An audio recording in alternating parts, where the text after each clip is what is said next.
Is Kamala Harris a natural born citizen? And if not, is she ineligible to run as president or for vice president according to the Constitution? That is the question today that I'm posing to all of you. Now, I noticed you. The announcement post, many of you have commented. But when I run the live video, those comments disappear for me and only come back later. So I don't see them now. So if you guys are talking, why don't you bring this conversation here to the video as you're watching here? So I'd love you to comment just below, and I can read those. I'd love to get your thoughts on what you think of the situation. Just go ahead and chime in, say hello, say answer the question, or if you got something else on your mind too that you got a question you want to hit up, or something about certainly about this topic, Kamala Harris. Is she ineligible to run for president or vice president because she is not a natural-born citizen? That is a question. That is something that I saw trending on Twitter. It was the 14th Amendment. I'm like, what is this today? What now? What else is going on? And I clicked on this, and so it drew me to a USA Today story. So I want to sort of talk through this. And here's why. Because my first reaction was, oh Christ, we're doing this birther thing again. We did it with Obama. And leaving all that aside for now, is that now they're doing this again. So I'm thinking, my first thought was, here's my first thought.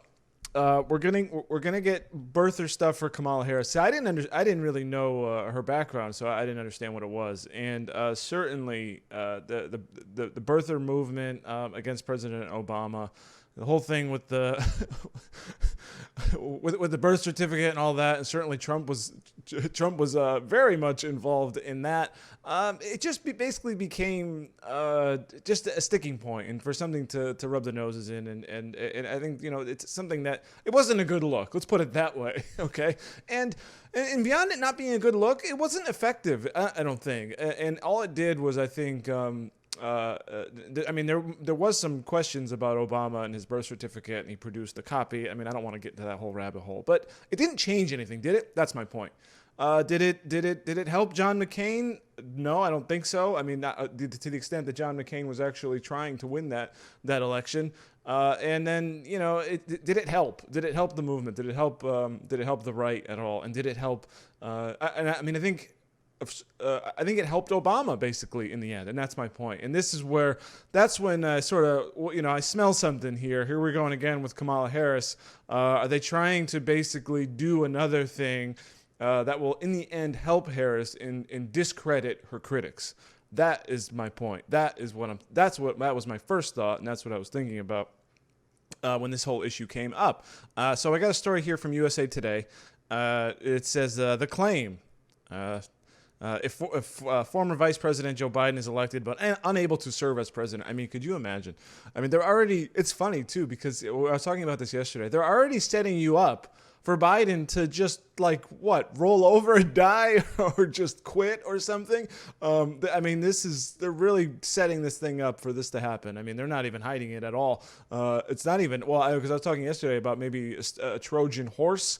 It's not even in a horse. It's just, she's right there. I mean, he's going to get elected potentially, and he's just going to not do either. He won't be working. They'll just put Joe in a back in the basement and, let him have some, let him drink some Ensure and give him his pills and let him watch TV maybe, and then wheel him outside into the, maybe in the front lawn there so he can get some sun or something. Anyways, let's continuing.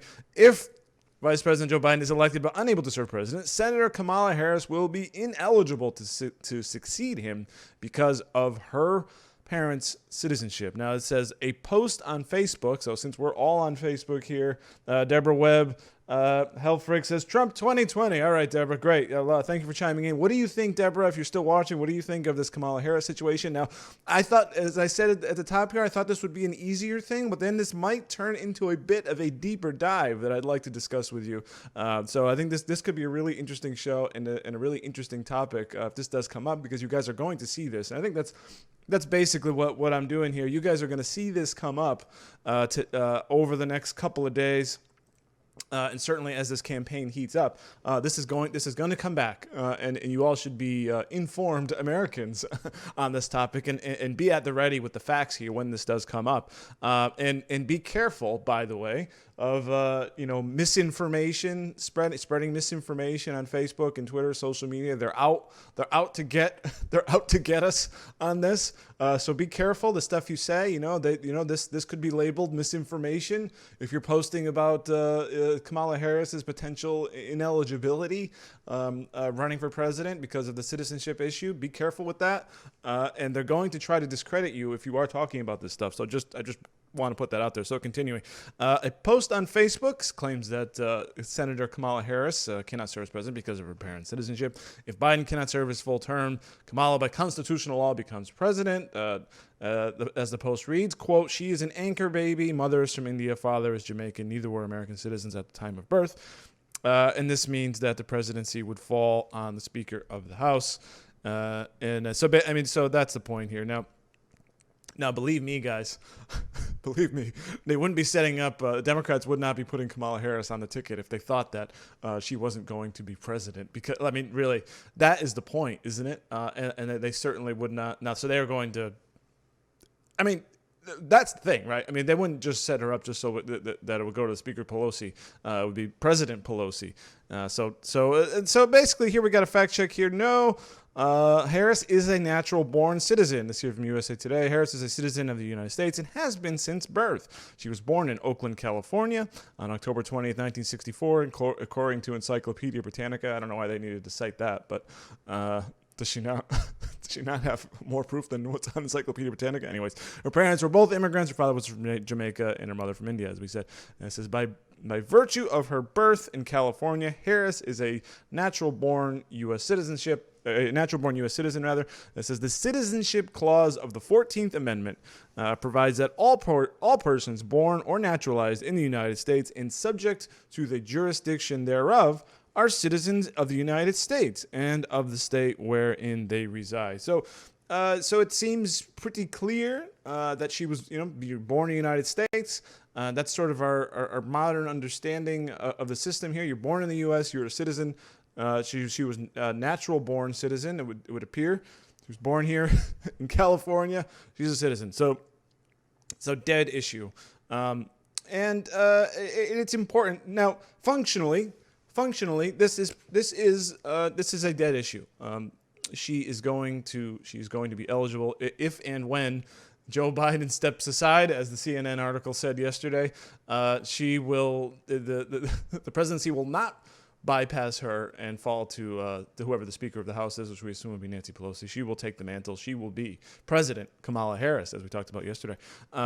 So anyone here, so according to there's a quote here from Cornell Legal Information Institute, anyone born on U.S. soil and subject to the jurisdiction is a natural-born citizen, regardless of parental citizenship. Says parental citizenship is continuing here, is relevant to an individual citizenship status only if the individual is born outside the United States.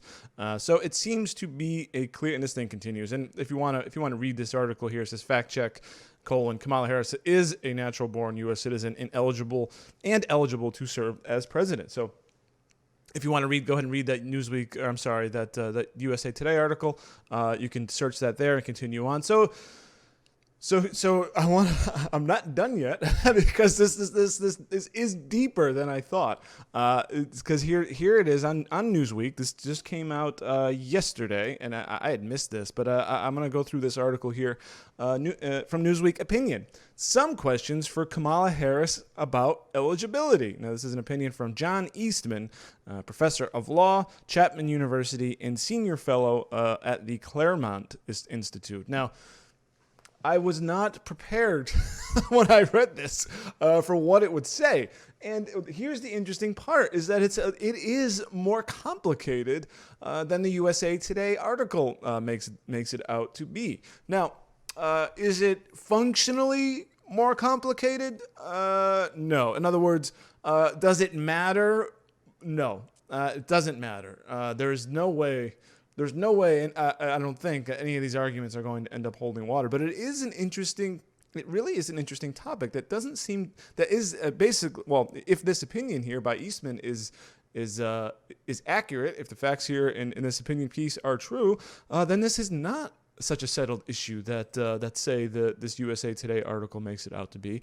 And what you will see out there on Twitter and Facebook in labeling any discussion of this potentially as voter misinformation or whatever they, interference or some BS crap that they come up with basically to silence your opinions on things. But it is worthwhile to be aware of this issue and to be mindful if when you're talking about this, if you get reported or something like that, because they're cracking down. Oh yeah, here's another one from this USA Today article. At the time, Lawrence Tribe, a professor of constitutional law at Harvard School, condemned the notion. I can't believe people are making this idiotic comment. She's a natural born. Now Lawrence Tribe is whatever his work as a scholar are. He is an absolute political hack. So just bear in mind here who they're quoting. Now I did mention some of the comments here on the announcement for the video. So I want to read those, and then also if you're watching, comment below as Deborah did about this issue. And so it is ongoing. This thing about Kamala Harris, is she eligible? And I am going to do a deeper dive in just a second on this Newsweek article here from Eastman. Comment here from Diane Osborne. Yes, from what I understand, she's an anchor baby. Her parents were not U.S. citizens when she was born.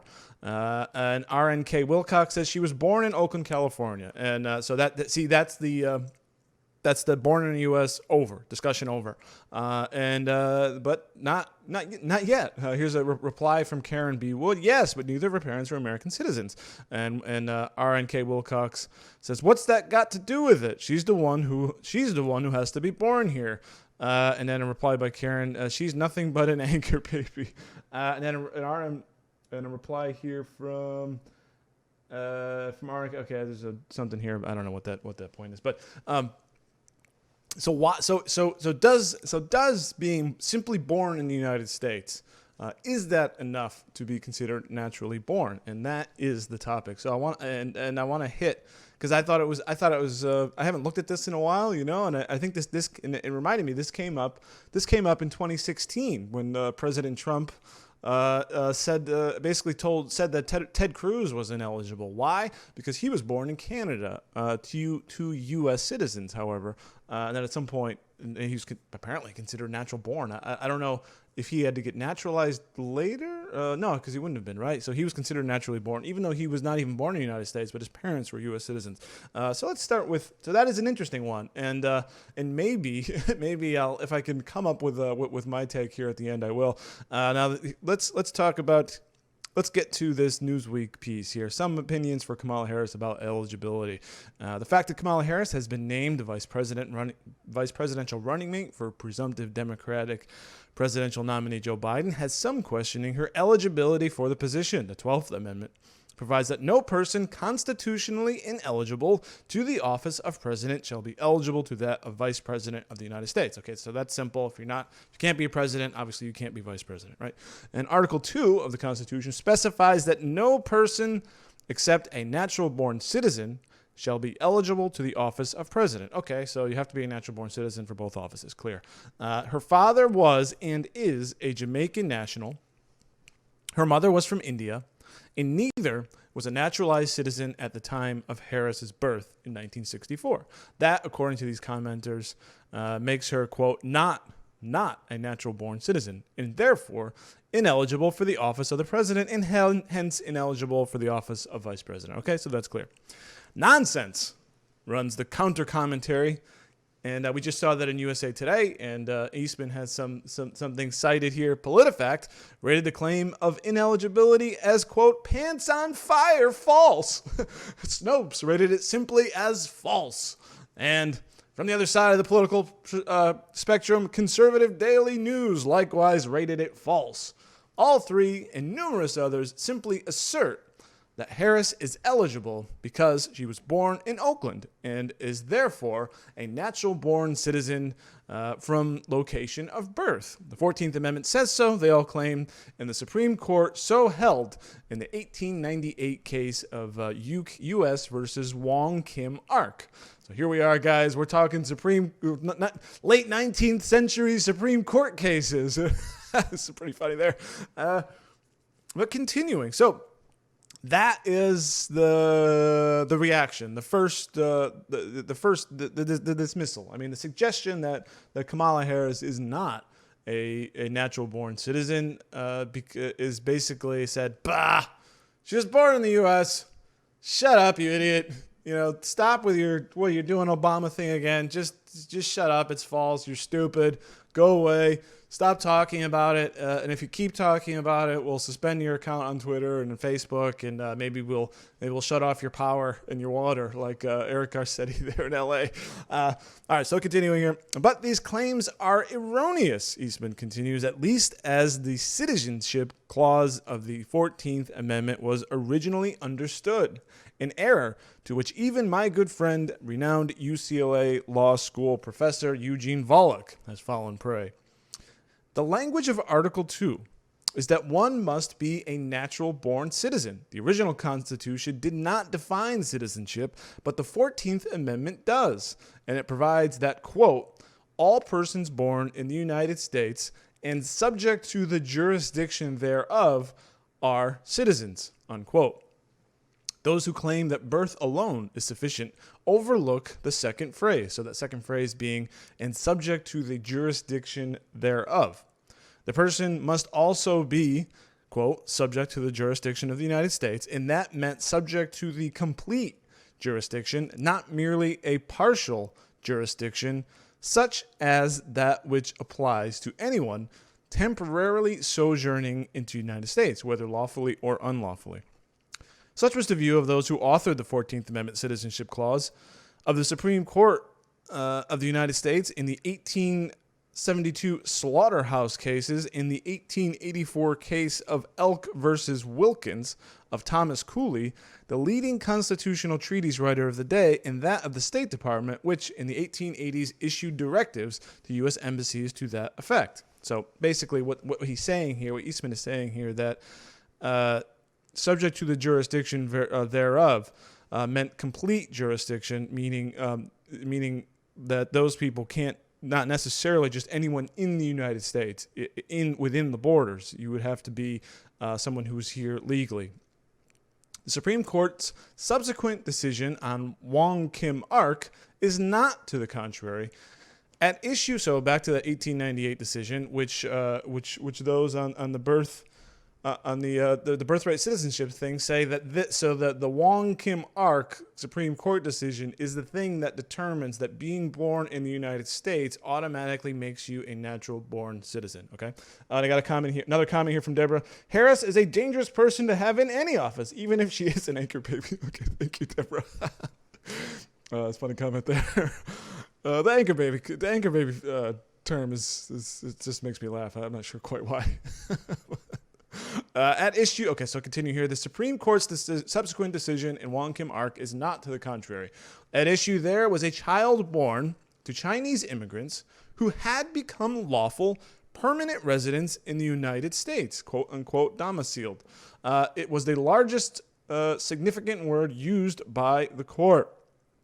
But to the extent that the court's holding, as opposed to broader language, therefore not binding. Okay, so this saying that this was not a binding decision, according to Eastman here, says, indeed, the Supreme Court, and this is probably the most important part here of this section anyways, indeed, the Supreme Court has never held that anyone born on U.S. soil, no matter the circumstances of the parents, is automatically a U.S. citizen. Let me read that again, because this runs completely contrary to basically everything you'll see out there. And I just find this is what I find it so fascinating here, and I appreciate you granting me the chance to read this article, because it really is it's deeper and more interesting than I imagined.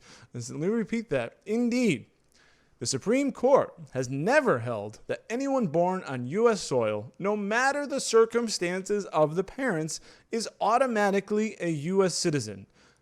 Interesting. So the case there.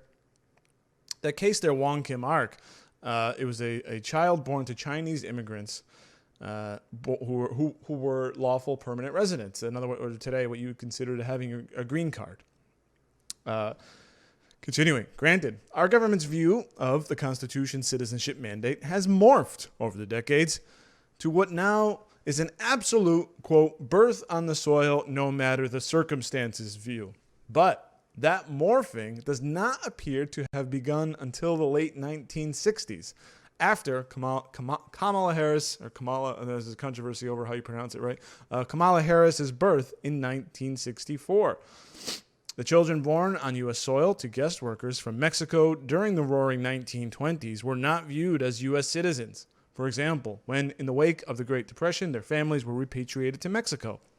Nor were the children born on U.S. soil to guest workers in the Bracero program of the 1950s and early 1960s deemed citizens when that program ended. So basically, the issues here with migrant workers, sort of a thing, and an issue during the Great Depression in the 1920s, we sent people back. They were not granted citizenship. The migrant workers there in the 50s and 60s, if they came over to work and one of them was pregnant and they gave birth to a child, that child was not considered a U.S. citizen, which is very, very, very different than the circumstance now.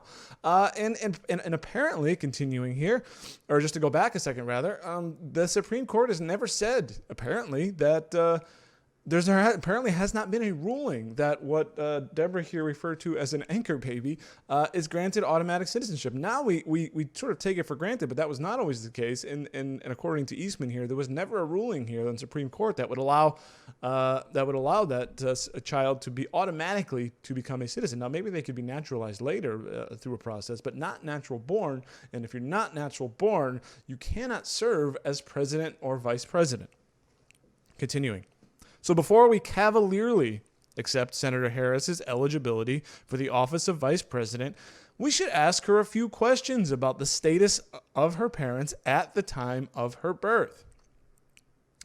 Were Harris's parents lawful permanent residents at the time of her birth? If so, then under the actual holding of Wong Kim Ark, that 1898 Supreme Court decision, the Chinese legal permanent residents who gave birth to a child here in the United States, she should be deemed a citizen at birth. So basically a one-to-one here.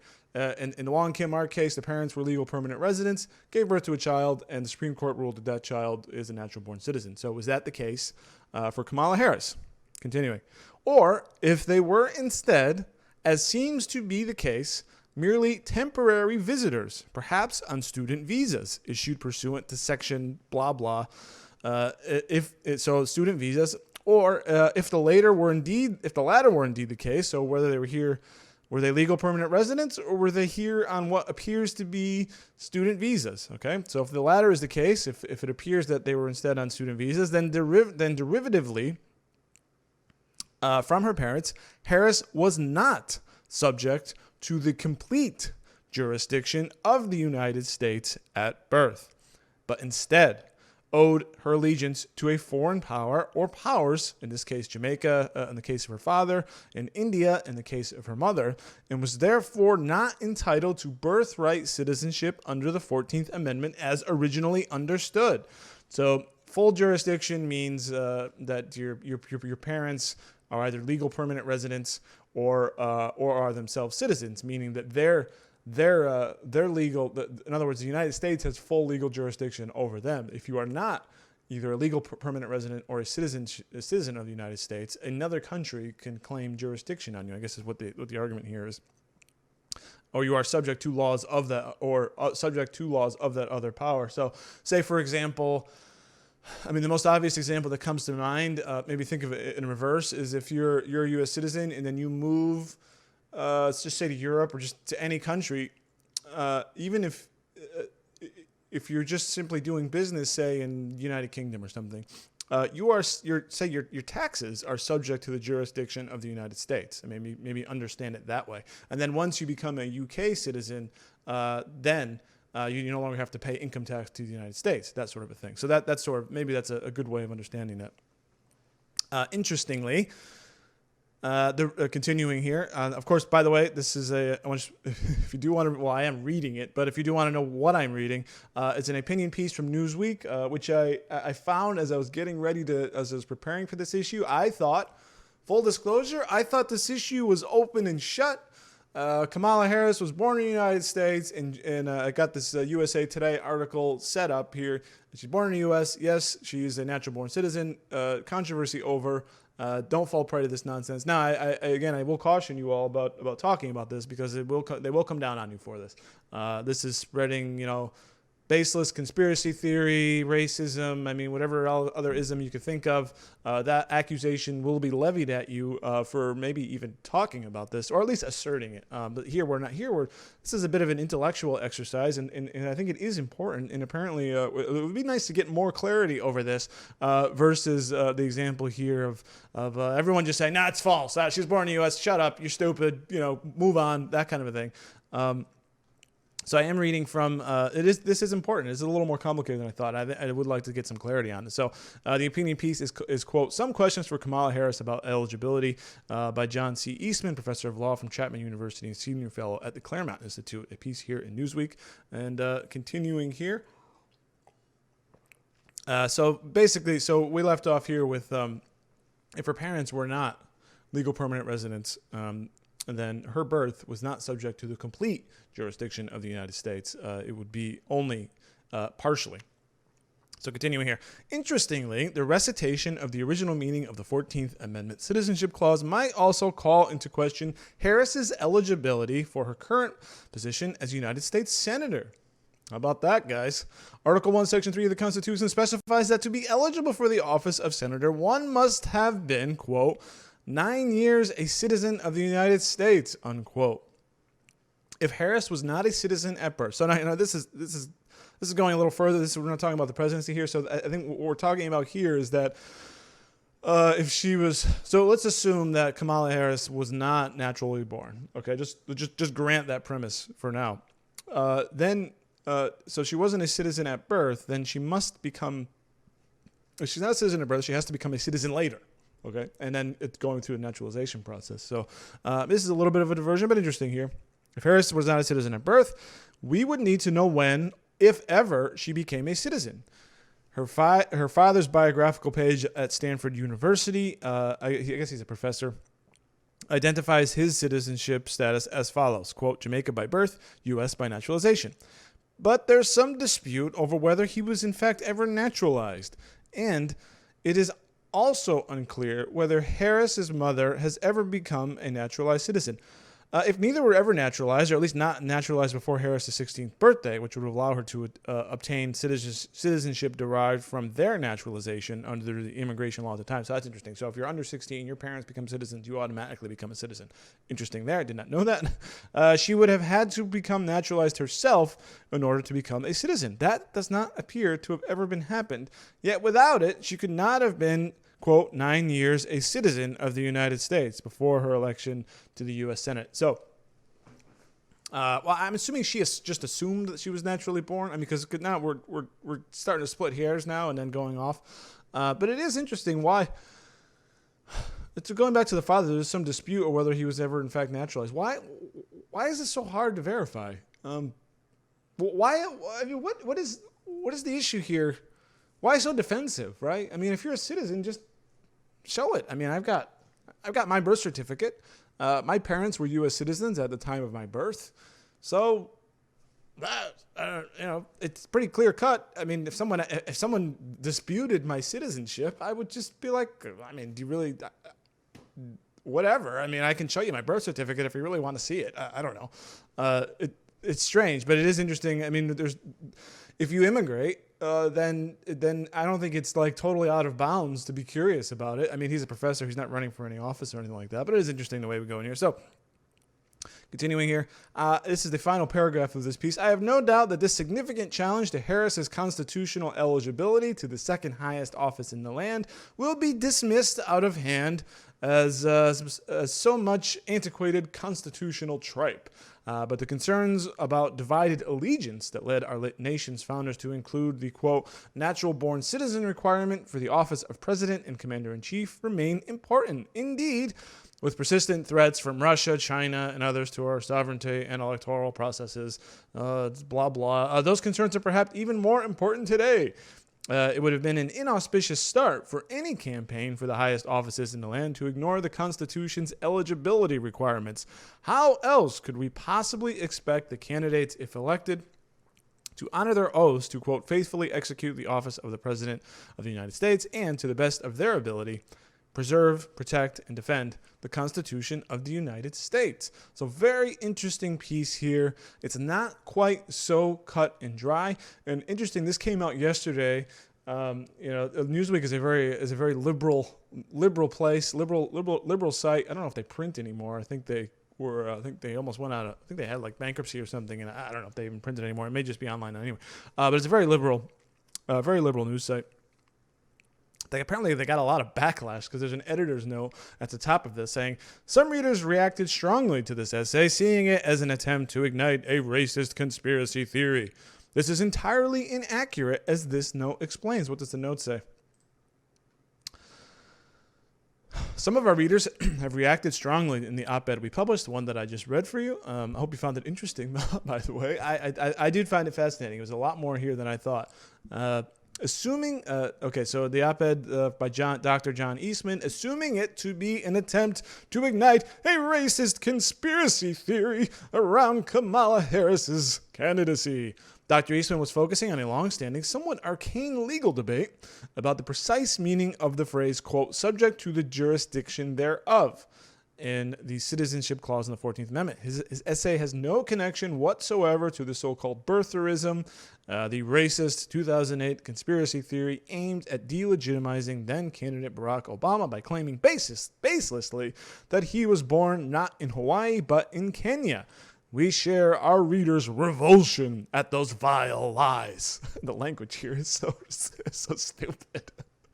It's just, okay, so fine. I mean, birtherism, forget it, but it is, I mean, to their credit, Newsweek saying that this is not the same. So good on them, actually, for publishing that. Because what we've seen, with cancel culture, something like this, they'd probably just delete the article and apologize to the mob and all that stuff. And to Newsweek's credit, they kept it up and even defended the piece. So good on them for that, actually, despite the kind of silly language here.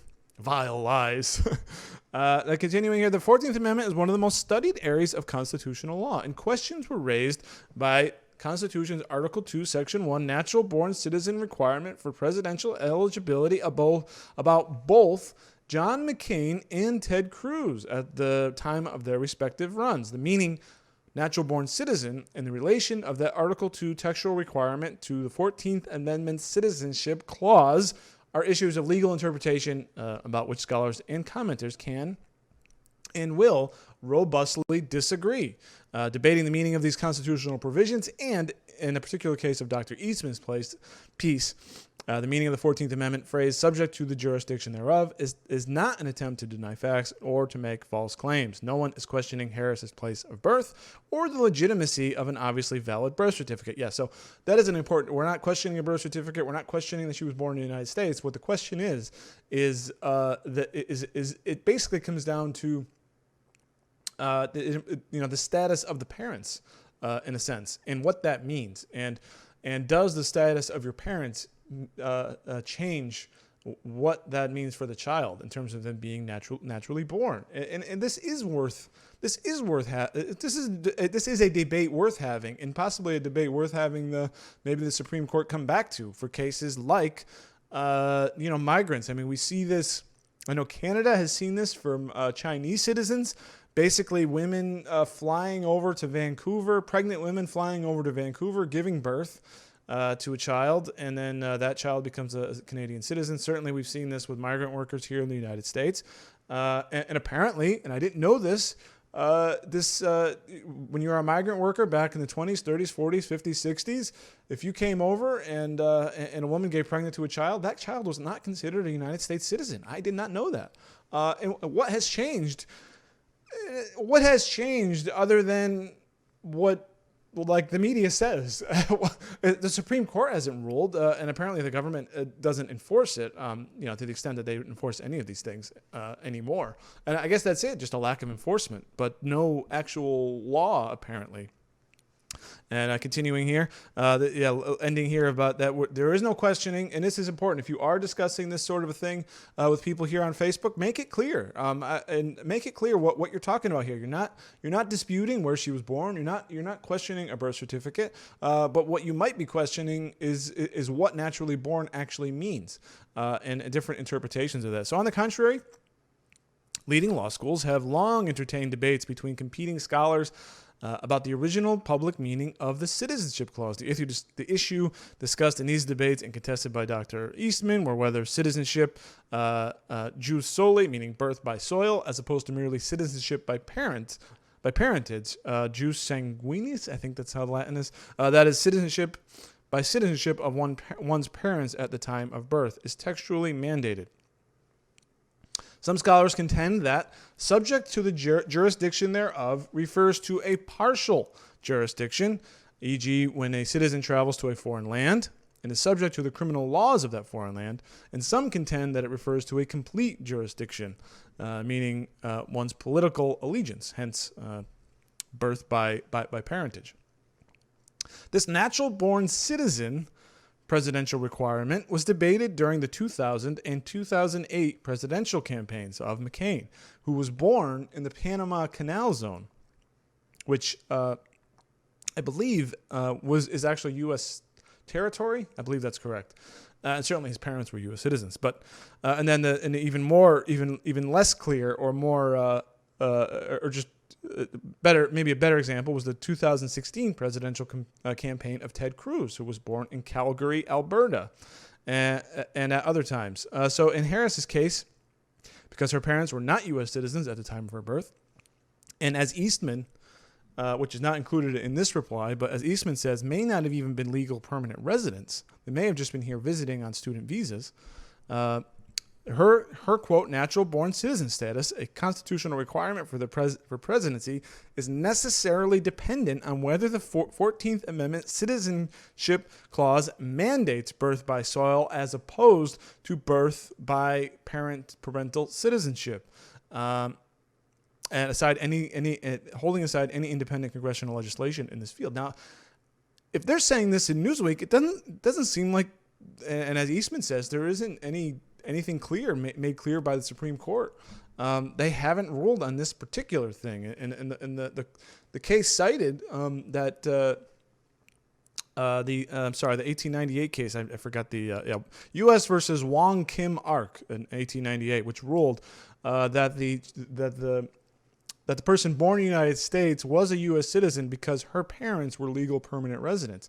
However, and just bears repeating, if Kamala Harris's parents were not legal permanent residents, does that change? Does that change her natural-born citizenship status? It is very interesting. It says the author here of the op-ed here defending John Eastman, a PhD with a longtime law professor, law school dean, who has litigated countless cases at the U.S. Supreme Court,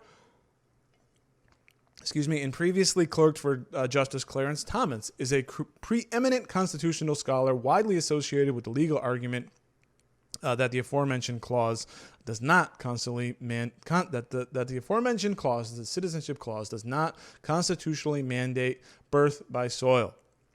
And then I see here Josh Hammer. This is in parentheses. Josh Hammer, Newsweek's opinion editor, is a published constitutional scholar and former federal court of appeals law clerk who was involved in helping Senator Cruz's 2016 campaign rebut the erroneous claims that Cruz was ineligible on natural-born citizenship grounds.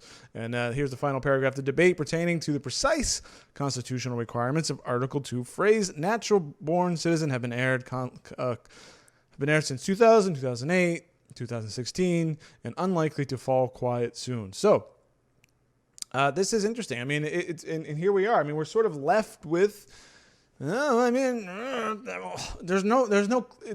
debate continues because it hasn't been quite clarified by the Supreme Court, and we just assume.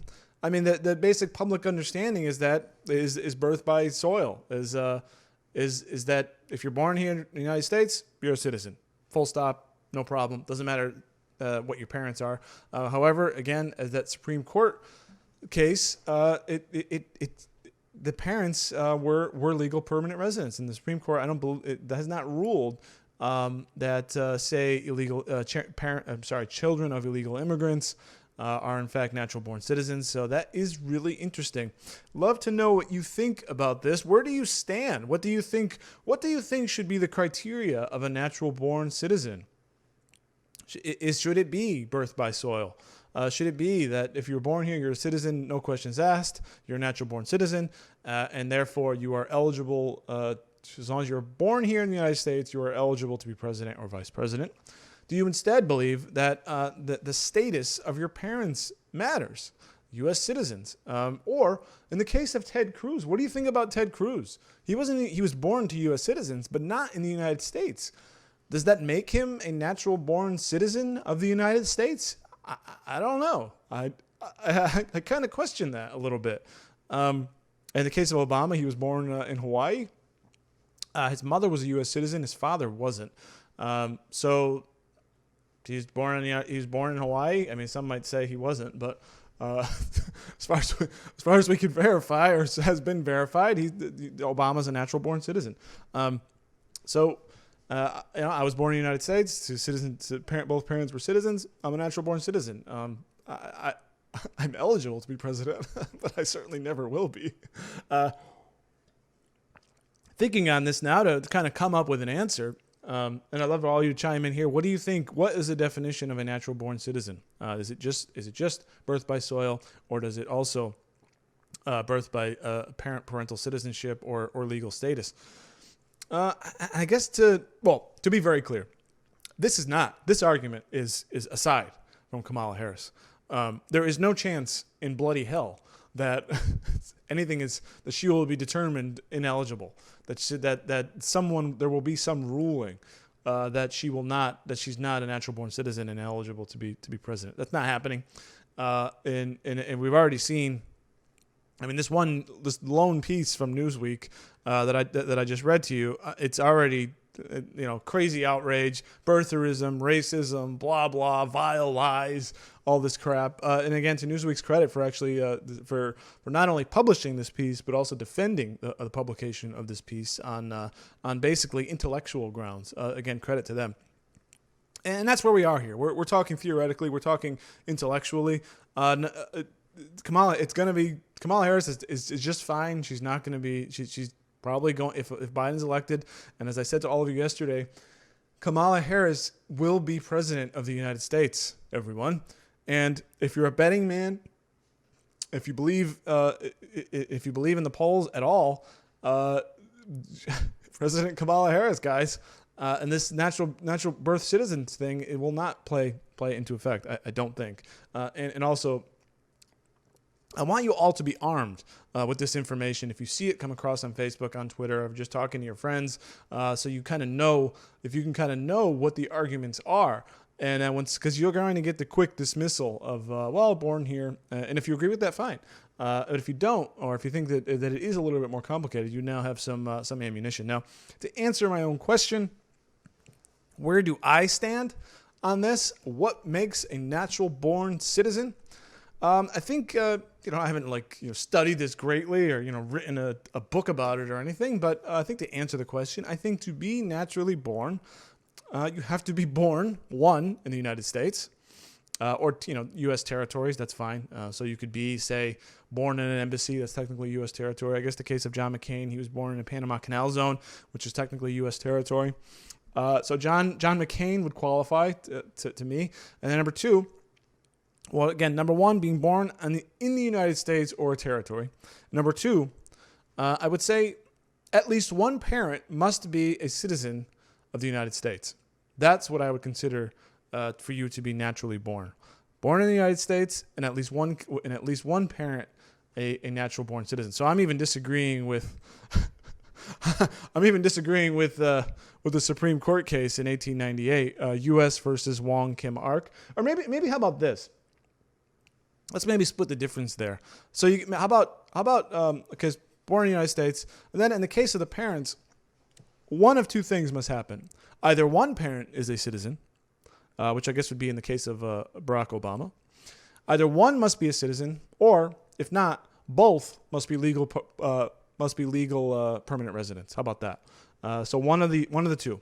So born in the United States or U.S. territory, and then either of one parent must be a U.S. citizen or both parents must be legal permanent residents. Now that would invalidate.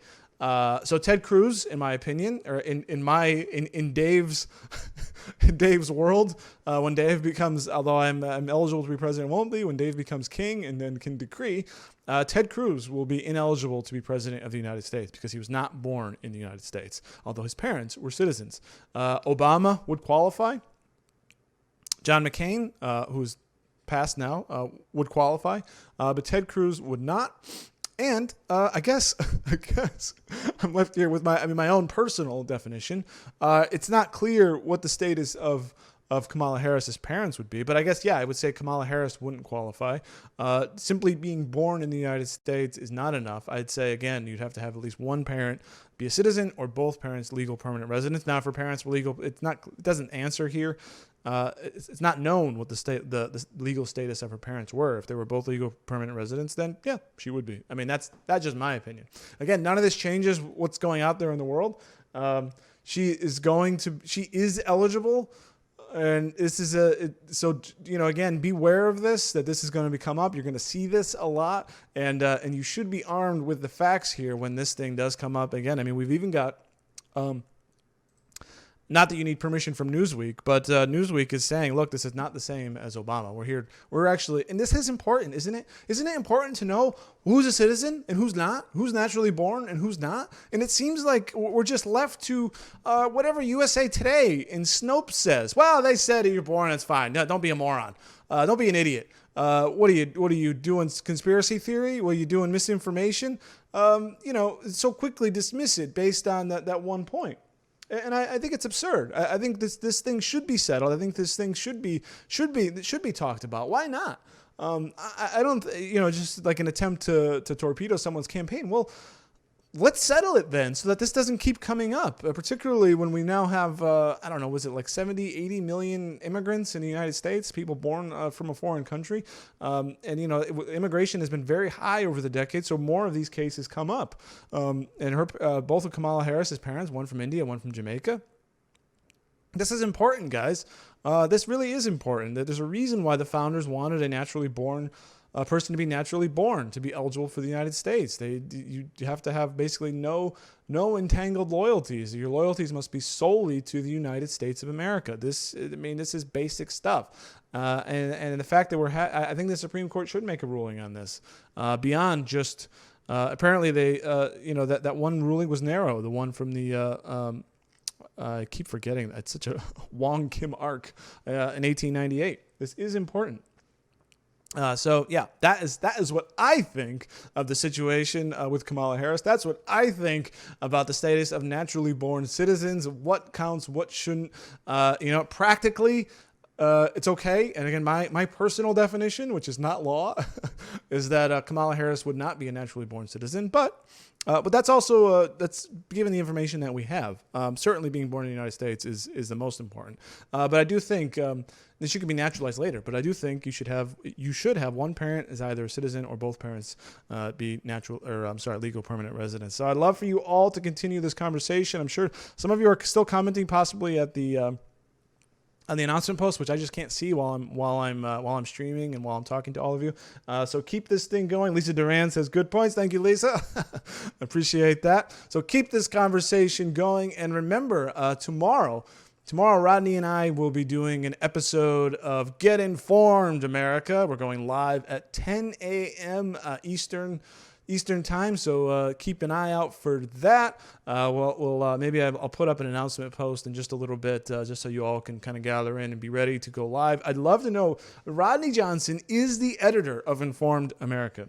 As we said, now when you go to informedamerican.com, which I'm sure all of you do, please do so. Check out all our stories for the day. We repost many stories here on Facebook, but not all of them. There are some other stuff on the site to go there. So please go there. And we also we also send out these stories. You can subscribe with your email to get stories from Informed American and a lot of the videos that we do in your email inbox every single day. So I would encourage you to do that. But also look out, show up, come out tomorrow at 10 a.m. Eastern time.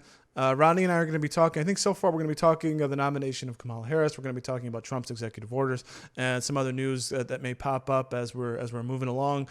Tomorrow, I saw jobless claims are under 1 million. I saw that news come out this morning, which is the lowest, basically I think since March. Basically since the pandemic started. And I'm losing my voice here. We're going here nearly an hour. But anyway, so show up tomorrow at 10 a.m. Rodney and I are going to do an episode of Get Informed American. Now, as I was saying, Rodney is the editor of the site. All the stories that you see on informedamerican.com were written, compiled, curated by Rodney Johnson, who I have the pleasure of speaking to each and every Friday. So all come up here. If you've got a question for Rodney, if you've got a comment for Rodney, you guys are here. We're all fans here. There's some 8,000 of you here, a member of this Facebook group, reading these stories with this point of view. And it is your chance to talk to the editor of the site, Rodney Johnson, get his thoughts on things. So here we'll have the live chat going here as we're going through some stuff. You just chime in. I'll read any comment, well, within reason, as long as it's not vulgar or something like that. But I'll read all comments for all of you. So if you got a question for Rodney, come prepared with that. If you just got a thought, and certainly tune in tomorrow at 10 a.m. Thank you all for watching, and we'll see you in the morning.